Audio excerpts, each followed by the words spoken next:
Oops, was that your Harvard acceptance letter? Madison smirked, dropping the shredded pieces of paper at my feet. Dad's money is for his real kids, not some charity case he inherited. Her brother Tyler leaned against the doorframe, both of them blocking my escape from what used to be my study room. My name is Olivia Bennett, and at 18, I was watching my stepfather's precious twins destroy my future, one acceptance letter at a time. The worst part? They didn't even try to hide it. Why would they? Their father, Richard, had made it clear from day one that his perfect twins could do no wrong. I stared at the confetti of my dreams scattered across the floor. Harvard, Yale, Stanford, all gone. 3 years of perfect grades, countless sleepless nights, and more extracurricular activities than I could count, destroyed in minutes by two entitled 17-year-olds who couldn't stand the idea of their father's money going to someone else's education. You know, Tyler added, casually ripping open another envelope. Dad always said Mom's charity case would end up disappointing him. Guess he was right. He paused, pretending to read the letter before tearing it to pieces. Oh, look, Columbia. Way too expensive for someone like you. I remained silent, which only seemed to irritate them more. Madison stepped closer, her designer shoes crunching the papers beneath her feet. Nothing to say. No tears. Come on, Oliver, where's the drama? You're usually so good at playing the perfect student. The thing is, they didn't know my mother. They didn't know Emily Bennett, the woman who worked 3 jobs to put me through private school before she met their father. The woman who spent every spare moment teaching me the value of education and independence. The woman who, even after marrying Richard, kept her own bank account and continued working, despite his insistence that she didn't need to. You done? I asked calmly, bending down to gather the pieces of my letters. My composure seemed to throw them off balance. They were used to their victims crying, pleading, or running to their father. I did none of those things. What's wrong with you? Madison demanded, her perfectly manicured hands on her hips. Don't you get it? You're not going to college. Dad's not paying for you. You're nothing but a burden he took on when he married your pathetic mother. I thought about my mom then, about how she'd smiled mysteriously when I worried about college costs. Everything's taken care of, sweetheart, she'd said, just 2 months before the cancer took her. Just focus on getting those acceptance letters. That was 6 months ago. 6 months of living with Richard and his twins, watching them systematically try to erase every trace of my mother from the house. 6 months of Richard's subtle hints about community college being a more appropriate choice for someone in my situation. Actually, I said, standing up with the torn pieces in my hands, I think you're the ones who don't get it. Before either of them could respond, my phone buzzed. The caller ID read, Harrison and Associates, my mother's lawyers. The same lawyers Richard had been trying to contact since Mom's death, claiming he needed to sort out some paperwork.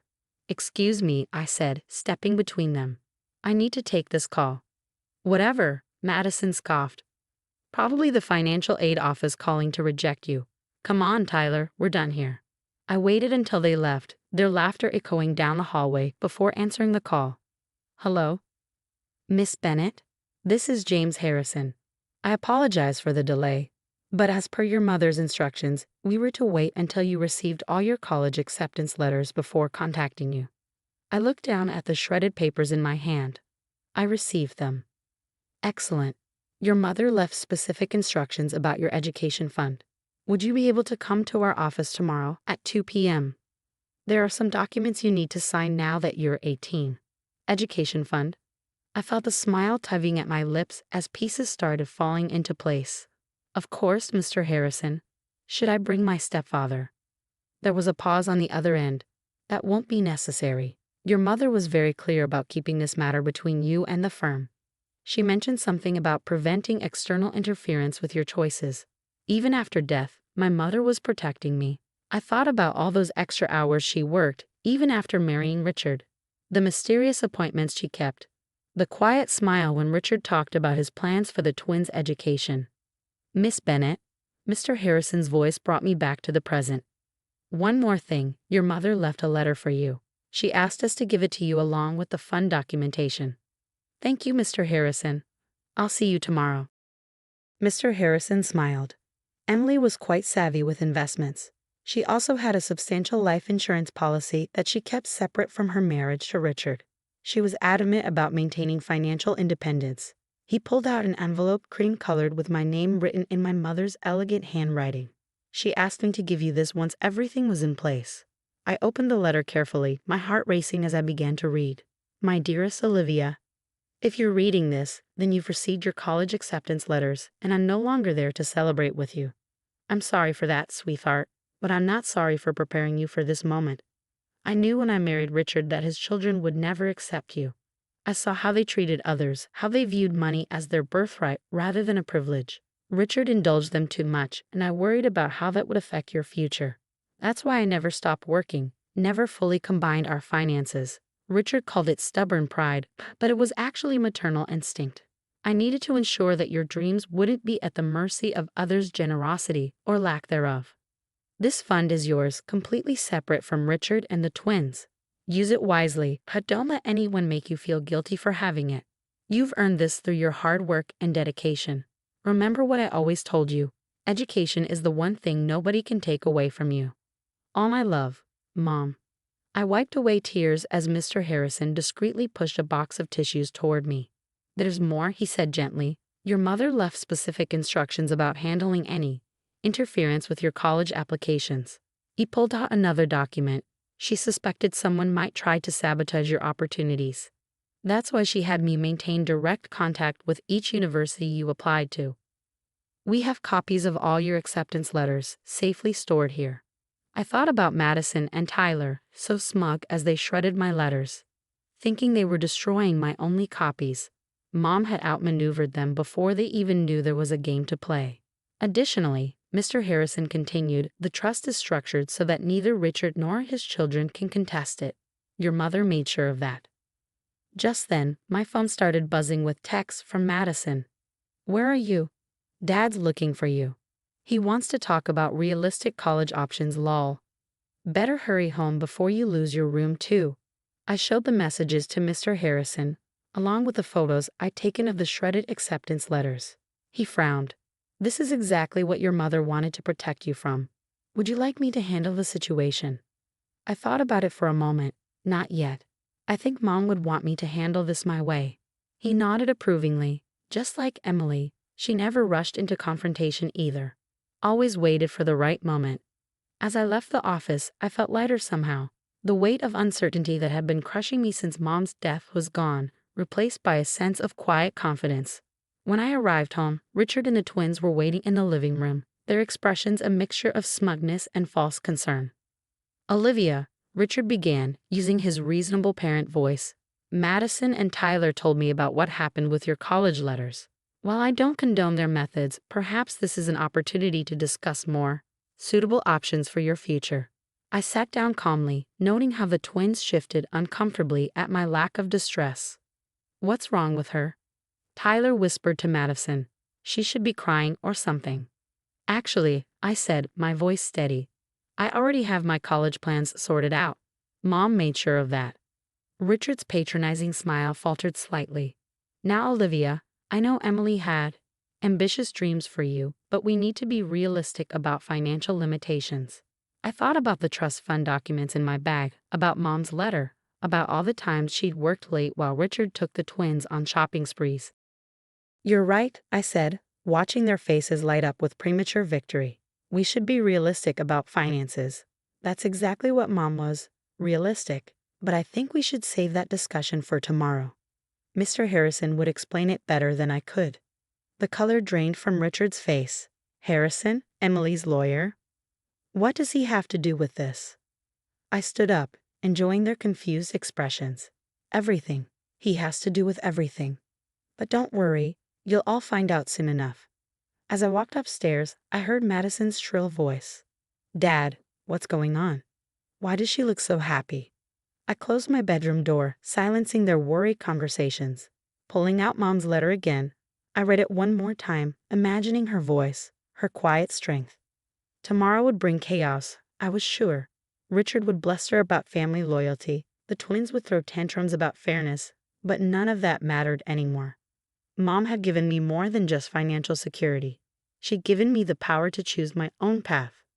I opened my laptop and began composing emails to Harvard, Yale, and Columbia, accepting their offers and requesting fresh copies of my acceptance letters.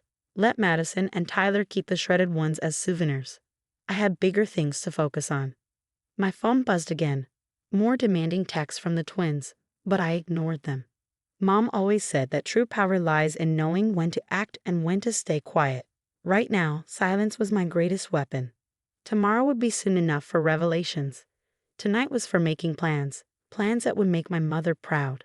The next morning, the atmosphere in the house was electric with tension. I came downstairs to find Richard pacing in the kitchen, phone pressed to his ear, attempting to reach Mr. Harrison's office. Madison and Tyler huddled over their phones, frantically Googling information about trust funds and inheritance laws. "This is ridiculous," Richard snapped, slamming his phone down. "I'm your legal guardian. I have a right to know about any financial arrangements involving my stepdaughter." I poured myself a cup of coffee, savoring the moment. "Actually, you don't.